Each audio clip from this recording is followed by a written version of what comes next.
लोया की याद आ गई, मुझे जस्टिस लोया की याद आ गई। जब अजीत पवार का एक्सीडेंट मैंने देखा तो मुझे जस्टिस लोया की याद आ गई। क्या इस प्रकार का कोई हादसा तो नहीं होगा? देखिए, सुनने की आदत रखो, ये डेमोक्रेसी है, आप सुनने की आदत रखो। बेचारा तो गुंडा है, तुम लोग इसको दिखाओगे कि नहीं? गुंडा है, उसने हत्याएं बहुत की है। एक डॉक्टर, एक जज थे लोहिया, उसकी खोपड़ी तोड़ी उसने, क्योंकि वो जजमेंट इसके खिलाफ देने वाला था। जिस प्रकार अजीत पवार चले गए उसे देखकर तो मुझे जज लोया की याद आ जाती है। दोस्तों, ये विस्फोटक बयान संसद में दिया गया और अजीत पवार की मौत पर गंभीर संदेह जताया गया है और जैसे ये बात कही गई संसद में हंगामा मच गया।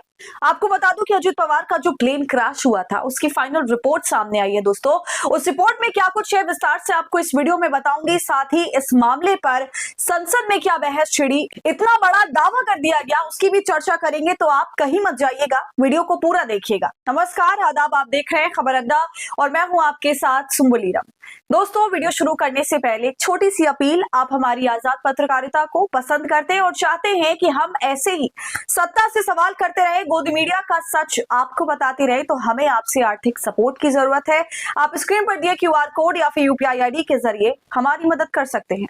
दोस्तों, फिलहाल केंद्र सरकार बहुत से मामलों को लेकर विपक्ष के निशाने पर है। एप्स्टीन फाइल का मुद्दा तो चल ही रहा है, जिसको लेकर भारतीय जनता पार्टी, सरकार और प्रधानमंत्री मोदी कुछ जवाब भी नहीं दे पा रहे। और अब अजीत पवार की मृत्यु का मामला एक बार फिर से सर चढ़कर बोल रहा है, या कहें कि यह मामला अभी खत्म हुआ ही नहीं था। तमाम विपक्ष का दोस्तों ये कहना है कि उनकी मौत संदिग्ध है, जैसी दिखाई दे रही है वैसी है नहीं। और अब अजीत पवार के प्लेन क्रैश की जो प्राथमिक रिपोर्ट होती है दोस्तों, वो आ गई है। रिपोर्ट में क्या आया है, क्या ये दुर्घटना थी या दुर्घटना से कुछ ज्यादा था? जैसे जैसे ममता बनर्जी कह रही थी, जैसे अखिलेश यादव कह रहे थे, जैसे मल्लिकार्जुन खड़गे कह रहे थे, और दोस्तों इसी कड़ी में शामिल शिवसेना यूबीटी के सांसद संजय राउत इस मुद्दे पर कुछ ज्यादा ही बोल रहे हैं और बढ़ चढ़कर बोल रहे हैं। ये तमाम देश के दोस्तों वो नेता हैं जिन्हें ये घटना महज दुर्घटना नहीं लगती, एक मानवीय भूल नहीं लगती है। ये घटना एक मानवीय भूल और दुर्घटना से कुछ ज्यादा लगता है। एक साजिश, एक शक की गुंजाइश उनको लगती है कि अजीत पवार का प्लेन जो है वो क्रैश ऐसे ही नहीं हुआ। ये तमाम नेता तो सवाल उठा ही रहे थे कि अब संजय राउत ने संसद में खड़े होकर ये बोल दिया कि अजीत दादा की मौत को देखकर लगता है, जिस तरह उनका एक्सीडेंट हुआ, प्लेन क्रैश हुआ, उसको देखकर तो मुझे जज लोया की मृत्यु याद आ गई। दोस्तों, उनका भी एक्सीडेंट कुछ इसी तरह कार दुर्घटना में हुआ था। और अगर आपको याद नहीं है तो मैं आपको ये याद दिला दूं कि जज लोया वही हैं जो अमित शाह के मामले को देख रहे थे, सोहराबुद्दीन के फेक एनकाउंटर वाले मामले को देख रहे थे, और कैसे रातों रात उनकी मौत हो जाती है, संदिग्ध तरीके से उनकी मौत हो जाती है, कुछ उसका अता पता नहीं चल पाता। इसलिए आज तक जनता और पूरा का पूरा विपक्ष, कई पत्रकार भी जज लोया की बात करते हैं और उसे अमित शाह से जोड़ते हैं। और दोस्तों, इस बात में सच्चाई इसलिए भी कहीं ना कहीं नजर आती है क्योंकि भारतीय जनता पार्टी के ही वरिष्ठ नेता हैं सुब्रमण्यम स्वामी, उन्होंने तो साफ तौर से ये कहा था कि अमित शाह ने जज लोया की खोपड़ी तोड़ी है। इतना बड़ा दावा सुब्रमण्यम स्वामी ऑलरेडी इस मामले पर दोस्तों कर चुके हैं। बेचारा तो गुंडा है, तुम लोग इसको दिखाओगे कि नहीं? गुंडा है, उसने हत्याएं बहुत की है।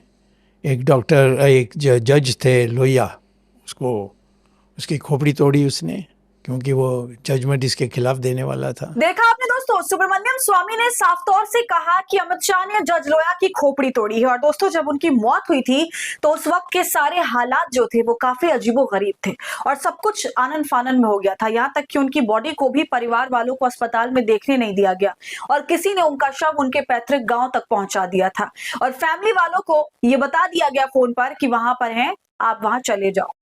इस तरह से निपटारा उनका किया गया था जज लोया का। एक तरह से कहा जाए तो दोस्तों, उनकी फैमिली आज तक इस सवाल से जूझ रही है कि आखिर उनके साथ हुआ क्या। और अब यही बात अजीत पवार के लिए उठाई जा रही है। वो अजीत पवार जो अपने आखिरी दिनों में भाजपा से काफी मुखर हो गए थे, तगड़े तगड़े जवाब दे रहे थे, और उन्हें लेकर ममता बनर्जी ने तो ये दोस्तों ये कह दिया कि वो चाचा शरद पवार के साथ वापस आना चाह रहे हैं, महायुति को छोड़ना चाह रहे हैं, क्योंकि भाजपा को अब उनकी जरूरत नहीं थी, वो उन्हें निकालना चाह रही थी। दोस्तों, पहले आप सुन लीजिए संजय राउत क्या कुछ कह रहे हैं, फिर आगे की चर्चा करेंगे।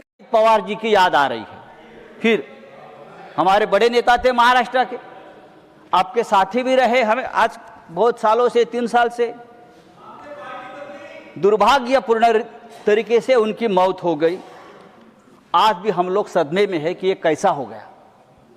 इतना एक दमदार आदमी, जिस तरह से उनकी मौत हो गई, दुर्घटना हो गई, आज भी हम लोग सदमे में संजय राउत जी, अपना अजीत समाप्त हो टाइम चुका खत्म है। हो गया, ठहरो सर। आपका समय अजीत समाप्त हो पवार चुका के है। ऊपर 70,000 आप करोड़ पॉइंट के पे आइए। सिंचाई घोटाले का आरोप किया था आपकी सरकार ने, आपकी सरकार ने किया, लेकिन वो भारतीय जनता पार्टी के साथ आ गए और पवित्र हो गए।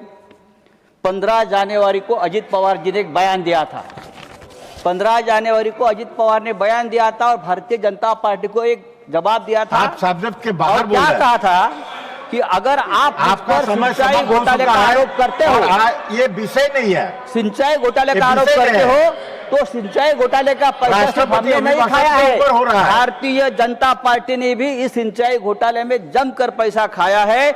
और भारतीय जनता पार्टी की फाइल मेरे पास है। ये अजीत पवार का बयान 15 जनवरी को आया है और उसके बाद 10 दिन बाद अजीत पवार की विमान दुर्घटना में मौत होती है।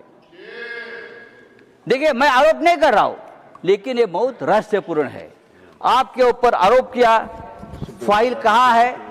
मेरी जानकारी है कि अजीत पवार वो फाइल हमेशा अपने साथ रखते थे। जब मुंबई से वो निकले बारामती में, तब भी वो फाइल उनके पास थी और आधे घंटे में अजीत पवार जी की दर्दनाक मौत हो गई।